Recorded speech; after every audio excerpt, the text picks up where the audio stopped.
Chairperson, yesterday the DA visited the family of the late 4-year-old Langalam Viki, who tragically drowned to death in a pit toilet at her school Eskiqini in the Eastern Cape last week. I cannot describe the level of pain I felt as I walked in her final footsteps before she was swallowed by feces.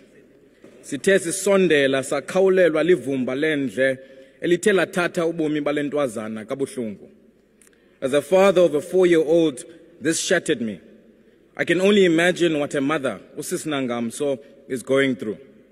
There is no greater pain than having to bury your child, especially under such traumatic and undignified circumstances. No child should have to meet this fate almost 30 years after the dawn of our democracy.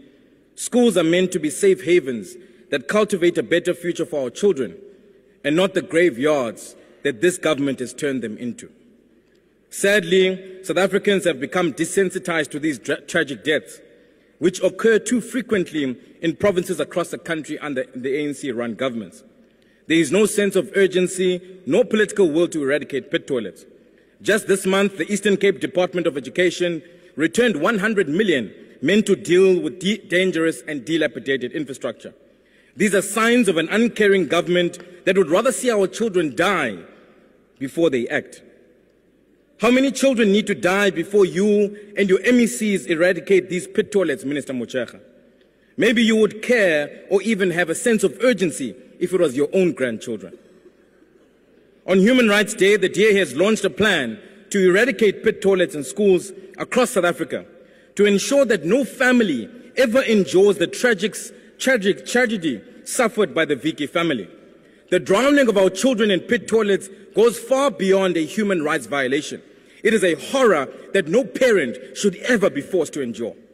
The DA will take legal action against the national and provincial governments to find the quickest and most effective means to instruct them to erect proper sanitation facilities for all of our school children as a fundamental human right.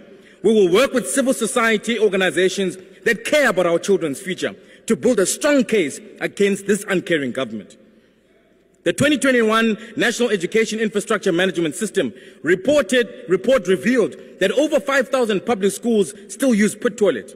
Yet in answers to parliamentary questions, Minister Motshekga has stated that only 3,000 schools were initially identified. These widely differing numbers in the minister's answers indicate that the department is either not on top of the situation or is trying to hide the serious extent of the problem.